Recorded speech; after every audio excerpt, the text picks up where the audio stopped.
Donc là, vous voyez, j'ai tous les paramètres qui sont accessibles dans mon système que je peux utiliser. C'est un bloc d'organisation périodique. Donc lui, dans le fond, tu vas prendre ton PID complet ici. Bon, tu vas faire Start PID. Là, mettons que je suis en mode manuel. Donc, est-ce que tout le monde, ça marche? Bienvenue dans ce nouvel épisode du podcast Industrial. Aujourd'hui, on aborde un sujet fondamental pour l'avenir de notre industrie, la formation industrielle à l'ère de l'industrie 4.0. Quel est le niveau actuel de formation des ingénieurs, techniciens et autres intervenants industriels? Quelles sont les conséquences de la perte d'expertise et du manque de main-d'œuvre? Alors, aujourd'hui, on va aussi essayer de savoir quelles sont les pistes de solutions pour cela. Et pour en parler, nous avons le plaisir d'accueillir un expert en formation industrielle, spécialisé en transformation digitale, industrie 4.0 et programmation de contrôleurs industriels, Monsieur Éric Lépine. Merci de nous rejoindre aujourd'hui. Salut Jean-David, donc ça me fait plaisir de discuter avec toi aujourd'hui. Pareillement. Ben écoute, pour commencer, en fait, j'aimerais que tu puisses nous dresser un portrait du niveau de formation actuel dans le milieu industriel, que ce soit pour les ingénieurs, les techniciens, selon ton expertise. Dans le fond, je vais parler un petit peu de mon expérience là. À l'heure actuelle, dans le fond, j'enseigne dans le fond à Polytechnique là, le cours automatisation 4.0. J'enseigne aussi dans différents collèges, là, donc j'ai repris un peu le boulot là, depuis les dernières semaines, mais dans le fond, je donne des cours la fin de semaine au Cégep de Terrebonne sur tout ce qui est programmation avancée objet, système de supervision. Puis dans le fond, au Cégep pas Édouard Montpetit, mais au Collège Maisonneuve. Donc, on donne un nouveau cours sur la robotique. Donc, comment intégrer la robotique dans les plateformes d'automatisation. Pour répondre un peu à ta question sur les enjeux de la formation. Donc, je pense que on a dans nos programmes actuels le contenu est quand même intéressant pour les étudiants qui veulent se spécialiser dans la transformation numérique. Mais dans le fond, je pense qu'on a une mise à jour à faire de notre matériel. Donc, on veut, dans le fond, un peu accélérer l'innovation, la productivité. Puis on trouve beaucoup dans nos collèges quand même du matériel, autant du matériel, du logiciel qui date de plusieurs années. Donc, si on veut vraiment donner vraiment un coup de barre au niveau de nos industries manufacturières à attaquer la transformation numérique, à être au niveau industrie 4.0. Donc, on doit adapter le contenu, mais aussi le matériel. Donc, le matériel, les logiciels doivent être à jour. Donc, les gens qui vont sortir des collèges, des universités, qui soient capables de faire des projets avec ce qu'on retrouve pour faire les projets. Universitaire, c'est ça? Universitaire et collégial. Là. Donc, surtout collégial, on doit faire vraiment une mise à niveau au niveau du matériel. Là, je pense qu'il y a un manque d'investissement. Donc, on doit réinvestir dans nos collèges pour équiper nos collèges avec du matériel puis les solutions logicielles qui soient à jour aujourd'hui en 2025. Excellent. Et en fait, si je comprends bien ce que tu nous expliques, en fait, c'est que avec vraiment le fait que l'industrie 4.0 s'installe de plus en plus, on y est vraiment, les exigences ont évolué et on est face à une transition et ça prend vraiment qu'au niveau des collèges, voire des universités, qui est comme une mise à jour pour qu'on soit au même niveau des requis qu'on voit pour nous qui sommes dans le domaine, on est dans des usines, on comprend ces enjeux-là aussi. Exactement. Donc, on pourrait prendre un exemple sur des choses qu'on a travaillé ensemble là, au Collège de Champlain. Donc, une des tendances, dans le fond, dans l'industrie, c'est d'utiliser le réseau IO-Link, avec avoir un maître IO-Link qui est capable d'échanger les informations du côté technologie d'opération au niveau technologie d'information. Donc, on retrouve souvent cette nouvelle réseautique-là. On la trouve dans certains collèges, mais donc on devrait investir dans ces technologies-là pour montrer, dans le fond, c'est quoi l'amélioration d'utiliser ces technologies numériques-là. La même chose, on entend beaucoup parler de Ethernet APL ou Profinet APL. Donc, on devrait avoir des laboratoires en ce sens-là. Donc, comment, dans le fond, aider nos nos gens qui vont sortir de l'école, qui soient familiers avec ces nouvelles technologies numériques-là. Excellent. Puis je pense que c'est vraiment très, très pertinent ce que tu nous mentionnes ici. Et je me demande toujours aussi pour notre audience d'essayer de comprendre comment le manque de formation ou la perte d'expertise affecte les entreprises. Je pense qu'au niveau, dans le fond, toutes nos entreprises manufacturières, spécialement peut-être les plus petites, les moyennes entreprises, donc ils ont besoin de gens spécialisés pour accélérer, pour débuter peut-être la transformation ou accélérer cette transformation-là. Donc, c'est sûr, il y a présentement, il y a un manque de main-d'œuvre. Donc, même hier, j'étais à l'événement Innovlog, puis dans le fond, il y avait un des économistes dans sa conférence qui parlait au niveau des enjeux de main-d'œuvre. Donc, je pense que c'était à partir de 2030, on va commencer à augmenter au niveau de la main-d'œuvre disponible, mais aujourd'hui jusqu'à 2030. Donc, il va y avoir une baisse de la main-d'œuvre disponible. Donc, il y a moins de main-d'œuvre. Notre main-d'œuvre est peut-être pas adaptée aujourd'hui aussi à dire, bon, ben, on veut utiliser les technologies qui sont disponibles qu'on a étudiées pour être capable de les implémenter rapidement en industrie manufacturière. Donc, la même chose d'hier, il y en a un qui me parlait, il disait souvent, on veut faire la multiplication de 10 fois 10 fois 10. Donc, on a 3 colonnes dans Excel au lieu d'utiliser des formules pour faire la multiplication dans un fichier Excel. On le fait avec notre téléphone ou avec notre calculatrice, puis on vient le rentrer à la main. Donc, aujourd'hui, les technologies numériques sont disponibles, mais peut-être qu'on donne pas assez on n'utilise pas, dans le fond, ces technologies-là qu'on puisse enseigner dans les collèges pour garder, dans le fond, une forte valeur ajoutée, puis rendre nos techniciens, nos ingénieurs prêts à travailler avec eux qu'ils vont rencontrer en fait dans le milieu industriel. Et ce que tu dis, j'aimerais rebondir dessus. T'as mentionné quelques projets qu'on a eu à faire dans le passé, et notamment des technologies d'industrie 4.0, qu'on parle de toutes sortes de solutions qui permettent de faire du monitoring. Il y a toute une tendance aussi vers ces besoins-là, l'intelligence artificielle qui s'emmène de plus en plus aussi. Et on parle aussi souvent à des compagnies qui sont encore avec des signaux analogues et tout. Donc, il y a vraiment, on remarque qu'il y a un décalage aussi par rapport à des entreprises où il y a des enjeux d'innover, de moderniser et aussi d'avoir des personnes qui sont capables d'utiliser les nouvelles technologies. Et qu'est-ce que ça fait? Tu as mentionné que pour les plus petites, moyennes entreprises, l'impact peut être plus important. Et on le remarque parce que les plus petites entreprises, contrairement peut-être à des plus grandes qui peuvent faire venir un intervenant externe plus facilement, ben littéralement, ça a un impact direct sur le choix de la technologie. S'il y a quelqu'un qui a une expertise qui est déjà là, même si c'est une technologie vieillissante, il a l'expertise. Fait que c'est peut-être le choix le plus avisé pour eux à ce moment-là, à cause de ce manque de ressources. Exact. Non, ça c'est clair. Dans le fond, si les ressources sont pas le niveau de connaissance, je dis tout le temps, on travaille avec nos connaissances qu'on a. Donc, si les choses qu'on connaît bien, ben on va vouloir installer ça en industrie. Des choses qu'on est moins à l'aise ou qu'on a moins travaillé avec, ben on va rester un peu. On est toujours un peu conservateur des projets, surtout dans le domaine de manufacturier, d'automatisation, de robotisation. Il y a des enjeux, dans le fond, quand on installe ou on fait une modification en usine.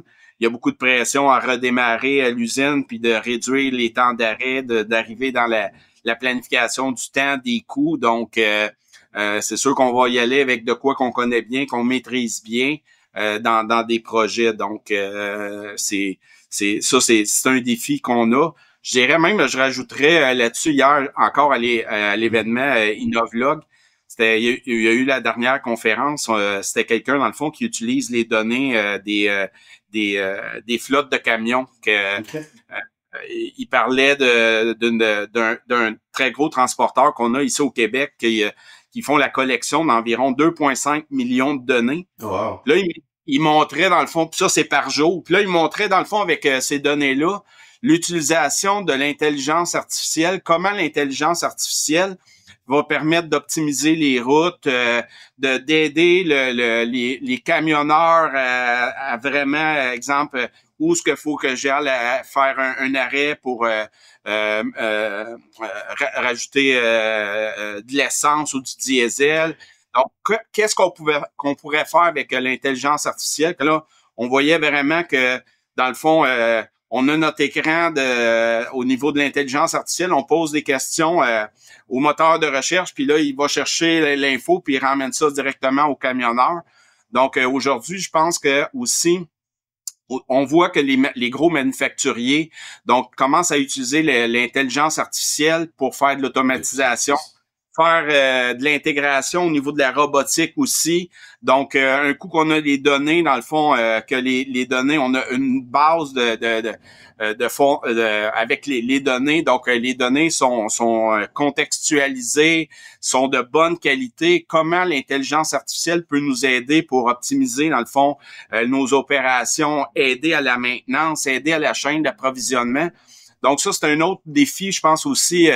On voit qu'il y a des cours en intelligence artificielle. Est-ce que les cours d'intelligence artificielle aujourd'hui sont appliqués, exemple, au domaine de l'automatisation? Est-ce que l'intelligence artificielle va avec ce qu'on peut faire en robotique? Donc, la technologie. Non, mais on voit que la technologie maintenant change tellement rapidement avec l'intelligence artificielle.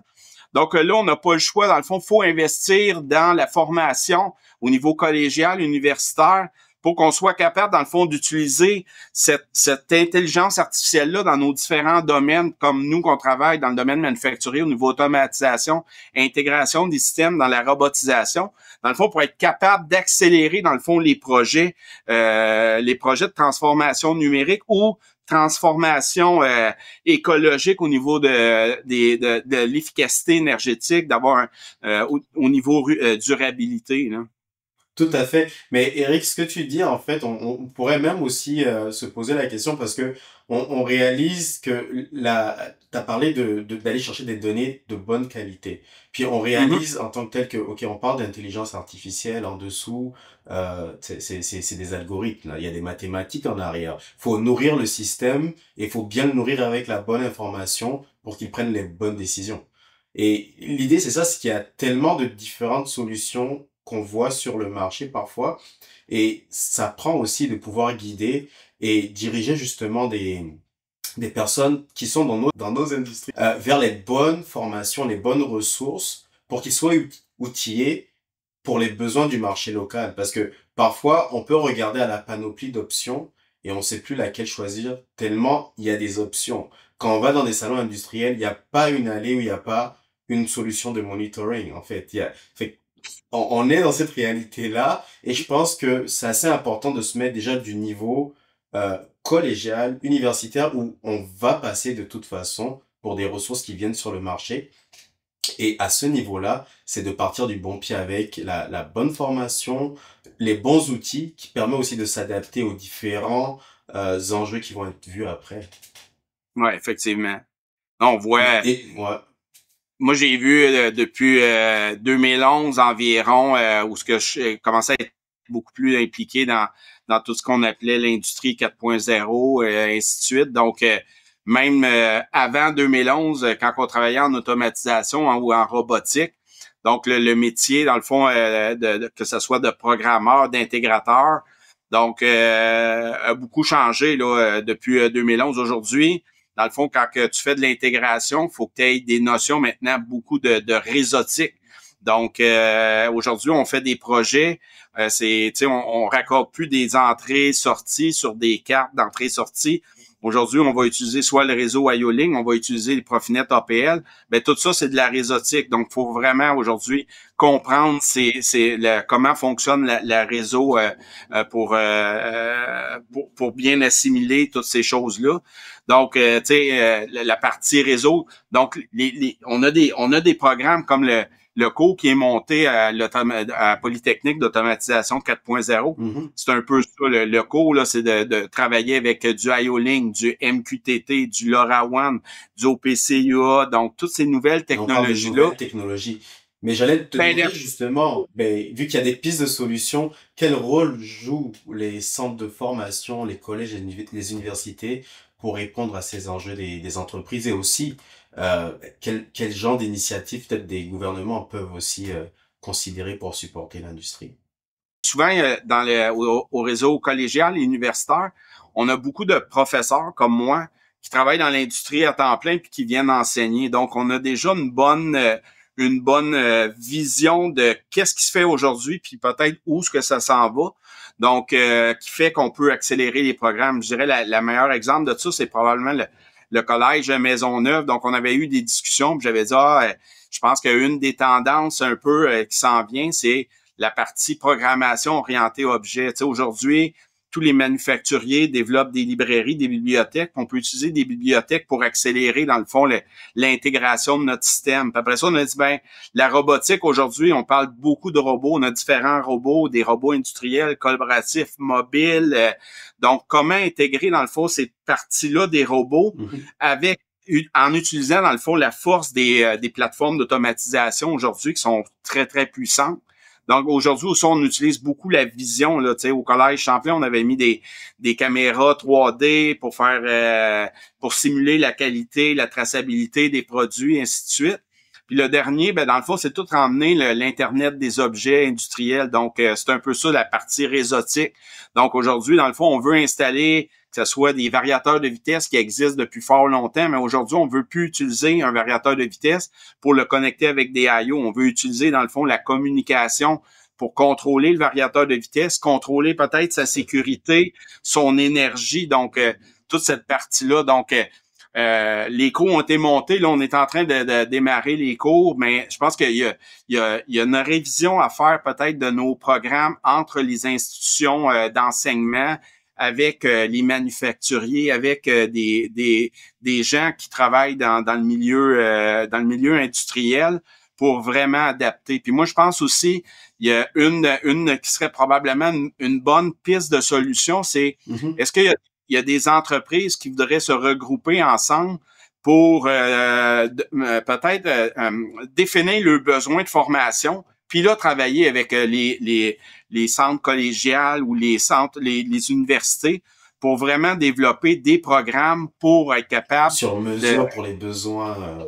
T'as des projets. Exact. T'as des projets comme en début d'année, on a fait des workshops chez Molson Coors. Donc, j'ai vu beaucoup ce qui a été installé. Donc, une usine super avancée au niveau technologique.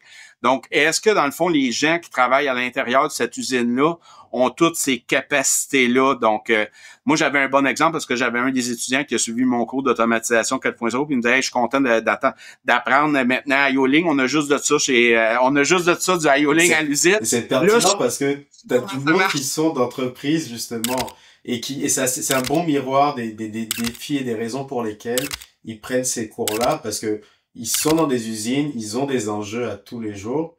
Et toi, t'es face à ça, t'as des questions qui sont très pertinentes de personnes qui les vivent à tous les jours dans leurs entreprises.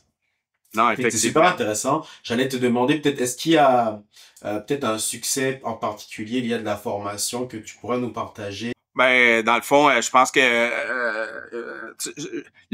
pour moi, un des bons succès, ça fait, je pense, 3-4 ans que je donne le cours automatisation 4.0.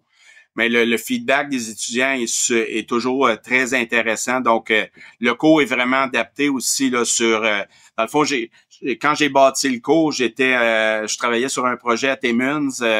Donc, je travaillais avec la plateforme de Schneider Electric au niveau de contrôle expert. J'avais utilisé les librairies, puis toutes les faceplates au niveau de Viva System Platform. Ça avait permis vraiment de réduire le temps d'ingénierie, de mise en service du système.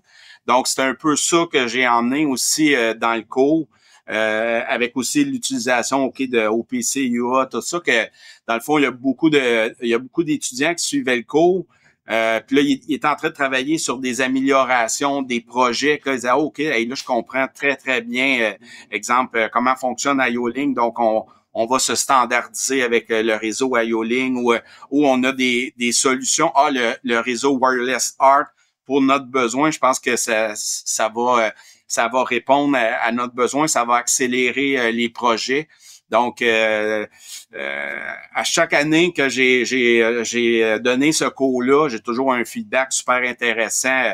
J'ai même encore des étudiants, ben c'est pas des étudiants, c'est des travailleurs professionnels que j'appelle, mais ils me transfèrent encore des messages parce qu'ils ont mon courriel à Poly ou ils ont mon lien sur LinkedIn, puis là ils m'envoient des messages, hey, j'ai un projet, comment tu penses qu'on pourrait comment tu aborderais ce projet-là si tu avais à travailler sur le projet de cette façon-là. Donc ça c'est un succès, je m'en souviens l'année passée aussi, j'avais montré comment l'utilisation des bibliothèques, les GPL librairies, comment ça avait permis, dans le fond, d'accélérer la formation. Donc, les gens travaillaient avec ça, disaient « Hey, crème, c'est super intéressant ». Donc, cet étudiant-là, dans le fond, là, présentement, fait un projet puis il a décidé de faire exactement ce qu'on avait enseigné durant le cours. Donc là, c'est pas juste de la théorie. Donc la personne a quelque chose qui a été appliqué dans des cas concrets en entreprise. Exactement.